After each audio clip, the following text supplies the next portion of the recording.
സല്ലല്ലാഹു അലൈഹി വസല്ലമ തങ്ങളുടെ വീട് മുഴുവനും ശത്രുക്കൾ വളഞ്ഞിരിക്കുകയാ. ഇറങ്ങിയ അപ്പ തന്നെ വെട്ടിക്കൊല്ലാൻ.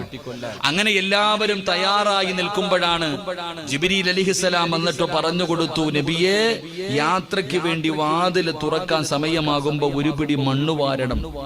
എന്നിട്ടോ സൂറത്തു യാസീൻ വജഅൽനാ മിൻ ബൈനി ഐദീഹിം സ്വദ്ദ വമിൻ ഖൽഫിഹിം സ്വദ്ദ. ഈ ഖുർആൻ സൂറത്തു യാസീനിലെ ഈ ആയത്ത് ഓതിയിട്ട് ആ മണ്ണിലൊന്ന് ഊതണം.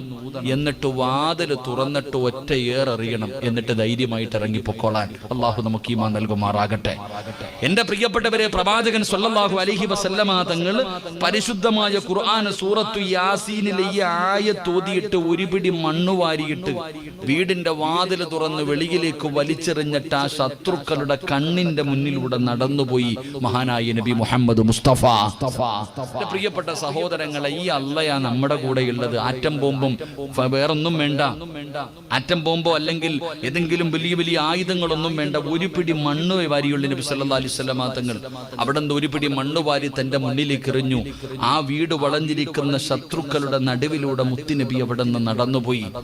പ്രവാചകൻ സല്ലല്ലാഹു അലൈഹി വസല്ലമ തങ്ങൾ അവരുടെ കണ്ണിന്റെ മുന്നിലൂടെ നടന്നുപോയി. എന്തിനാ നമ്മൾ ഭയപ്പെടുന്നത്? നമ്മൾ ആരെയാ ഭയപ്പെടേണ്ടത്? എന്റെ പ്രിയപ്പെട്ടവരെ, നമ്മുടെ ശത്രുക്കളെ നമ്മൾ ഭയപ്പെടുത്താൻ നോക്കുകയാ. പലതും പറഞ്ഞിട്ട് നമ്മൾ വരണ്ട് മൂത്രൊടിക്കാൻ തുടങ്ങി. നമുക്ക് പൗരത്വ ബില്ലും ആ ബില്ലും ഈ ബില്ലും പാസ്സാക്കുമ്പോ നമ്മളിപ്പോ ഇങ്ങനെ വിറക്കാൻ തുടങ്ങി. എടാ പൊന്നാര ചങ്ങാതി, അള്ളാഹു ചോദിച്ചത് എന്തെന്നറിയുമോ? ഇതിനു മുമ്പും ഇവിടെ ഈ നമ്മളൊക്കെ വരുന്നതിന് നമ്മുടെ മുൻഗാമികൾക്കും എന്റെ പ്രിയപ്പെട്ടവരെ പൗരത്വ ബില്ലുണ്ടായിരുന്നു. നിങ്ങൾ ചരിത്രം നോക്ക്.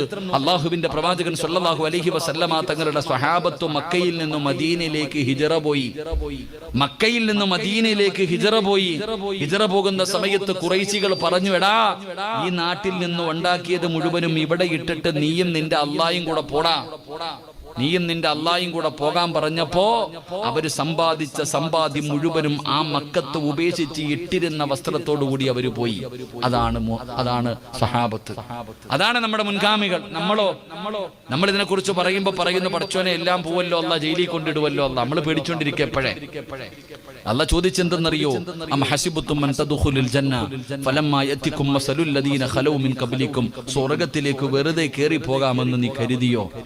അല്ലാഹുവിന്റെ സ്വർഗ്ഗം വെറുതെ കിട്ടുമെന്ന് നീ കരുതിയോ? ഇല്ല മനുഷ്യ. അല്ലാഹ് പറഞ്ഞു, ഇല്ലടാ, നിന്റെ മുൻഗാമികൾ അനുഭവിച്ചതുപോലെ നീയും അനുഭവിക്കേണ്ടി വരും. ആ ദുഃഖങ്ങളും ദുരിതങ്ങളും പ്രയാസങ്ങളും നീ അനുഭവിക്കേണ്ടി വരും. അനുഭവിച്ചാലേ നിനക്ക് സ്വർഗ്ഗത്തിൽ പോകാൻ പറ്റൂ. എന്റെ പ്രിയപ്പെട്ട സഹോദരങ്ങളെ, സഹോദരിമാരെ, ഞാൻ ഓർമ്മപ്പെടുത്തുന്നു, നമ്മൾ അല്ലാഹുവിലേക്ക് തിരിച്ചു മടങ്ങുക. നമ്മുടെ ഈമാൻ നമ്മൾ ഉറപ്പിക്കുക. അതല്ലാതെ ഇനി തലകുത്തി പറഞ്ഞാലും ഇതൊക്കെ ഇവരിവിടെ പാസ്സാക്കും. ഇതൊക്കെ